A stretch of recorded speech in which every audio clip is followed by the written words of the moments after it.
Tonight on Goblin Hunters. Goblin Hunters now. That's something I wish I could forget. It was obviously fake. Never ever seen such trash put in there. Watching it was insulting, but... It was like a phenomenon. People couldn't get enough of it. It was everywhere. Those guys were definitely scumbags, but they knew what they were doing. I've never seen such an overnight success, but it cost them dearly in the end. Those tools got what they deserved.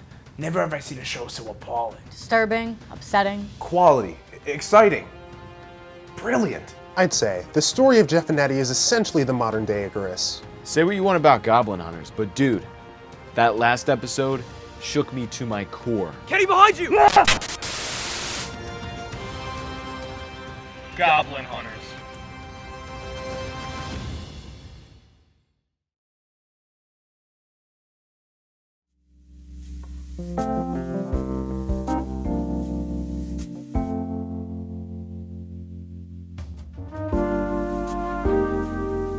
You guys are gonna love this. Little behind the scenes tour. Just swipe in real quick and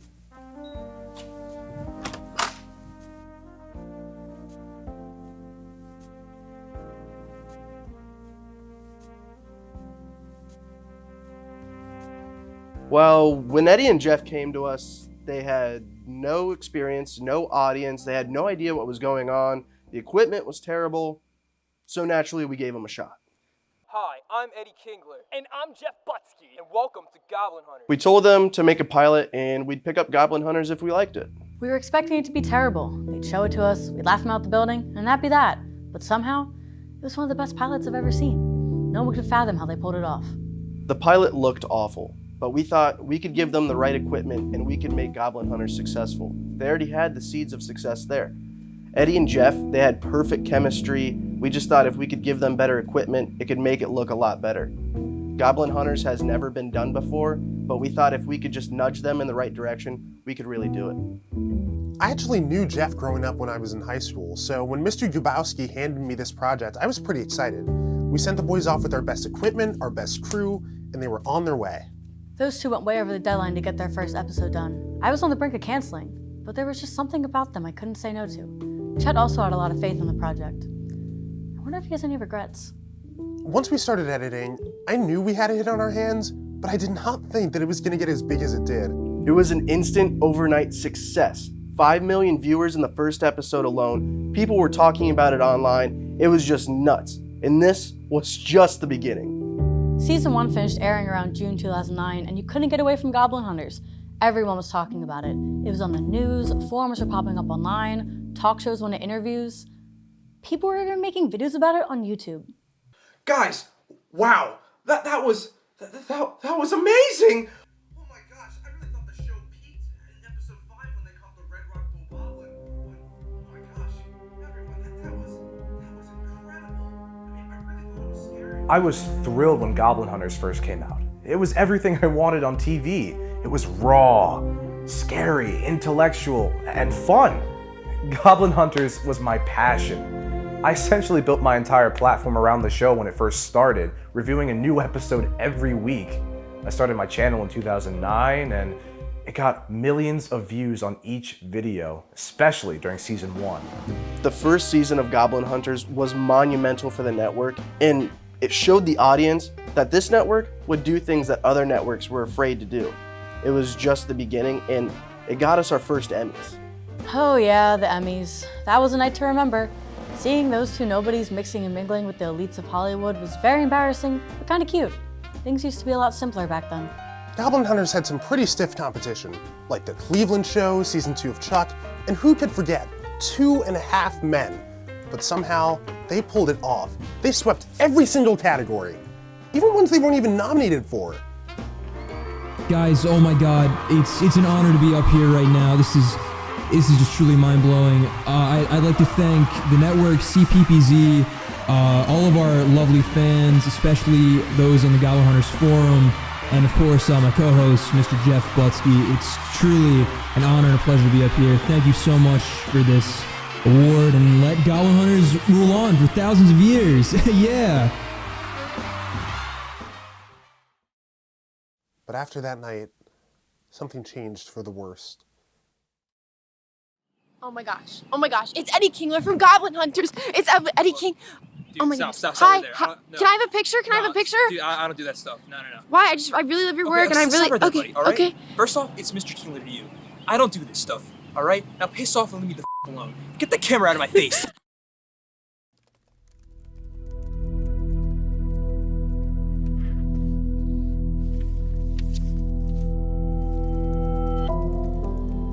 Oh man, Goblin Hunters. Wow. That really takes me back. You know, Goblin Hunters was such a unique show, and like many, I was a fan. You know, in a sea of mediocre paranormal shows, Goblin Hunters was the only ones that did it right. In fact, the first season was the only show that I've given a perfect score to. When Mark Schuffman gave Goblin Hunters a 100%, the entire forum went wild. He's the harshest critic in the industry. This was history in the making. We obviously wanted to commemorate this momentous occasion, so we started a petition to get him and the Hunters to meet up in person. We got 6,000 signatures in an hour. We didn't really think much of the petition when we first heard about it, but Barbra noted that it would be great publicity for the show, and everybody loves when their favorite show listens to the fans. We were really excited about it, and when we brought it to Eddie and Jeff, we were just really surprised how against it they were. They were acting like a couple of brats, so they didn't have time to meet with some hack writer and didn't need to please their fans, since they're just man-children with no taste. We weren't having any of that. And we threatened to take Goblin Hunters away from the network, and Eddie and Jeff said that they were the network, that the network was nothing without Goblin Hunters. But we weren't going to tell them that. So we gave them an ultimatum: participate in C-PPZ's marketing stunts, or we take away their budget and makeup trailers. And that seemed to change their minds. I had the pleasure of meeting with the Goblin Hunters around 2010, and they were nothing like they seemed on camera. They were rude, passive-aggressive, and just itching to leave. I went to sit down with them, congratulate them, maybe even get an interview, but they just flat out refused. They just took a picture with me, gave me a limp handshake, and left. It was very rude, but that's the start of a trend that would continue for a couple more years. Season 2 was a considerable downgrade to Season 1. Everything just felt so forced. Like, it seemed like Jeff and Eddie were just in it to get paid, which was a shame because their genuine love and passion for goblins was what made Season 1 so good. And there was the noticeable dip in quality, which it was always up for debate whether or not the show was real, but even if it wasn't, it seemed like they didn't even try to hide it in the end. Episode 3 is probably the most infamous example. Here, watch this. Ready? So we see Jeff hiding behind this tree. He peeks around the corner and goes blurry for a second, and boom, goblin. But let's rewind that back, shall we? So, yeah, there it is. It's that CG. It's like they didn't even try. Season 2 seemed pretty rough, but that was the common consensus at the time. But avid defenders still praised it despite its glaring issues. They called themselves the Gobbies, and they tore me apart on Twitter after I wrote my Season 2 review. Eddie even joined in, saying some, let's say, problematic things. Eddie was getting really bad at this time. I mean, he was always a bit of an ass, but at least you could tell when he was joking. After Season 1, though, he was just a nightmare to be around. We had to cover up so much for Eddie, the most frequent being his Twitter rants, which we had to constantly delete. He was late to production meetings, constantly drinking, and also just incredibly rude to the fans. I'm sure you remember the infamous Wendy's incident. Pretty much went viral. I thought I told you degenerates, get the hell out of here. Don't you know who I am? I'm the goddamn Goblin King. You're a flippin' loser, pal. Oh, I'm a loser? I could buy and sell your entire family, you chump. What do you think of me now? Your mom. Oh shit! I'm sorry, it's just when you care so much about someone, to see them end up like this, it's just sad, you know? Eddie was getting really bad at this time, and Jeff wasn't much better either, which was really sad, man. Like, he used to be so nice and quiet, but everything changed around Season 2.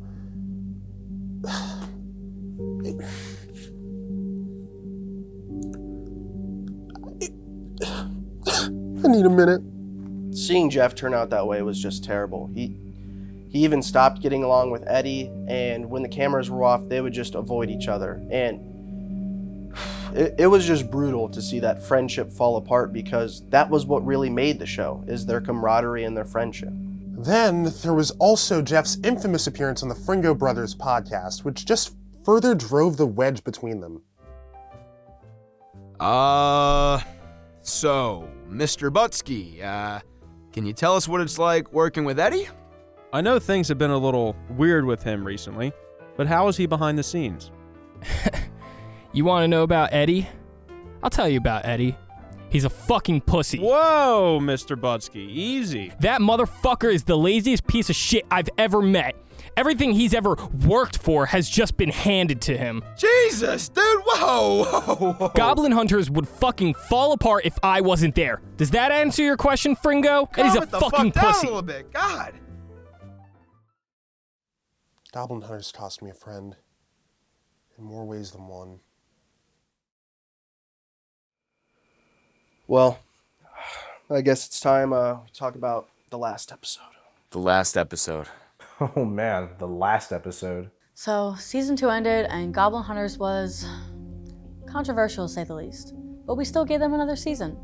The property was still lucrative, so we tried to milk it as much as we could. Goblin Hunters was still in the news, though not to the same degree it used to be. But hey, as they say, any publicity is good publicity, so season 3 was a go. As I'm sure you're well aware, we did not have enough footage to finish season 3. We had about enough footage for 3 episodes, and while they were out filming for episode 4, they never came back.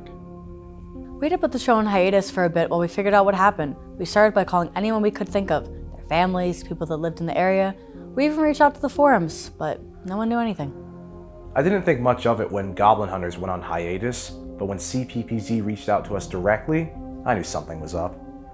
Everybody was doing their research, using their last known whereabouts to find possible locations, reaching out to anyone who may have been in contact with Jeff and Eddie before they went missing. We were overjoyed seeing everyone on the forum help out. It became a national movement.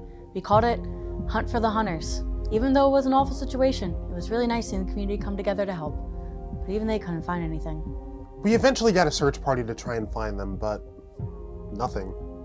Things were looking pretty hopeless for Goblin Hunters season 3. Then this guy came into the studio. He was demanding to speak with me. He said he had invaluable footage or information, I don't remember which one, for the network for Goblin Hunters. And turns out he had found one of the cameras that Eddie and Jeff were using to film episode 4. This guy was an absolute prick. He wanted millions for the camera, which was absurd. But at that point, he was the only we had, so we caved.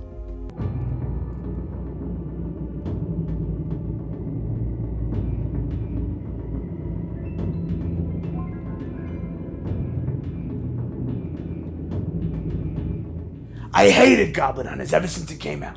I mean, it was pure unadulterated filth. It misinformed the public, and it was obviously fake. Like, come on, look at the season 2, episode 7, The Great Scrimbippy of South Mississippi. We are here today in the Mississippi Forest. Don't me on your national television. We are here today in the Goblin Mississippi Hunter. Forest on a find the iconic Great Scrimbippy of South Mississippi. The what? As you can see, Hold up, no, lovely this guy picture can't be made by our Are you serious? Everybody knows it's the Great Scrimbippy of North Mississippi. These amateurs. Even though I would never do anything to help those goblin tools, I just happened to be at the right place at the right time. I was doing my expedition through the Allegheny Forest when, I came across a hidden trail. I took it and I found a horrifying scene. There was a severed foot, there was a big puddle of blood, and a camera.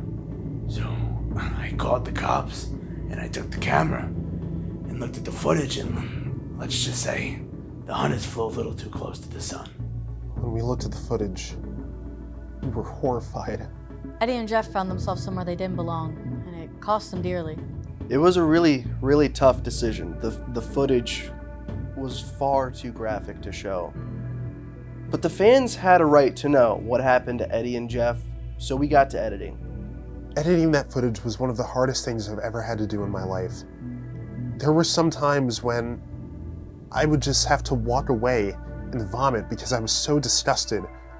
But eventually I pulled it together, and I got it done after an agonizing 4 days of work. We put out an official statement on Twitter and even wrote a message to the forum explaining what happened, thanking them for all their help and support, and letting them know this was the last ever episode of Goblin Hunters. I was so excited for the new episode. We haven't had any Goblin Hunters content in months, but nothing could prepare me for what I was going to see that night. The last episode. Man, that was brutal. I still think about it to this day. It shakes me to my core.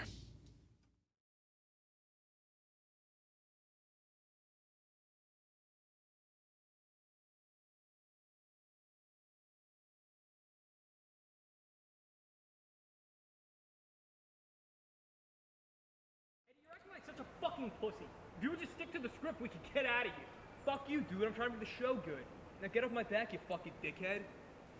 Yo, Kenny, ready to go yet? Yeah, just a sec. I'm getting some B-roll. Come on, can you hurry it up so we can leave? Jesus, man. Give me a minute.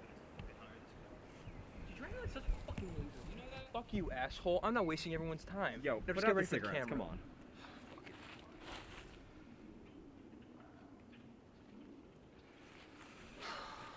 All right, you guys are good whenever. All right, sounds good. Hey. Yo, did you guys hear that? Shut the fuck up, dude. Oh, dude, get the fuck out of here. I'm just... Whatever.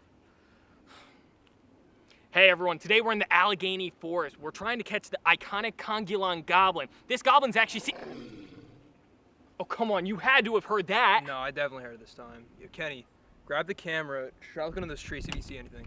Okay. I swear it came from that way. What? What the fuck? Dude, he's just fucking gone. I don't know where the fuck he went. Kenny, behind you! Ah!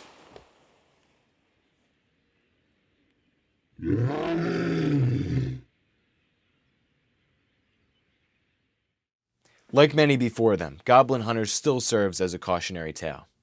Eddie and Jeff had it going for them, but lost sight of what really mattered, and unfortunately, it cost them dearly in the end. Having worked with the two of them that closely, it was disheartening to see things turn out the way they did. I mean, they let fame get the best of them and they got careless. It is really hard to just look back on the entire Goblin situation. And I know Eddie and Jeff, they did hurt a lot of people, but they were a voice of a generation. And I really hope that's what everybody can just remember them for. Goblin Hunters is extremely important to me in my journey of self-discovery. I literally wouldn't be who I am today without the show, and that goes for everybody else in the Goblin Hunters community. So we have Eddie and Jeff to thank for that. And even if the show had a pretty bad fall from grace, we'll always remember the quality storytelling, the brilliant use of the Goblin genre, and the amazing on-screen chemistry between Jeff and Eddie. So thank you, Goblin Hunters, and may the hunt keep going strong wherever you are. Whoa! Ladies and gentlemen, we are experiencing history in the making. No longer will these iconic bog goblins terrorize the greater Delco area. You said it, Jeff. As long as the Goblin Hunters are in town, you Delcoites have nothing to fear. Man, the wilderness is a wild wasteland with danger lurking around every corner. And goblins are at the top of the food chain. Now all this is true. There is no denying the goblins are simply beautiful, exquisite creatures that most humans don't have the pleasure of seeing in person. Man, you said it best, Eddie. Well, I think that just about does it for this episode. As always, I'm Jeff. And I'm Eddie. Keep on hunting. All right, guys, that's a wrap. Great take. All right, great. Thanks, dude. It's a pleasure working with you. I'm super excited on this. I was talking to the executive on C-PPZ, right? Me too. And he said there's no way that we're gonna greenlight the show. We're gonna prove them wrong. Exactly. We're gonna prove them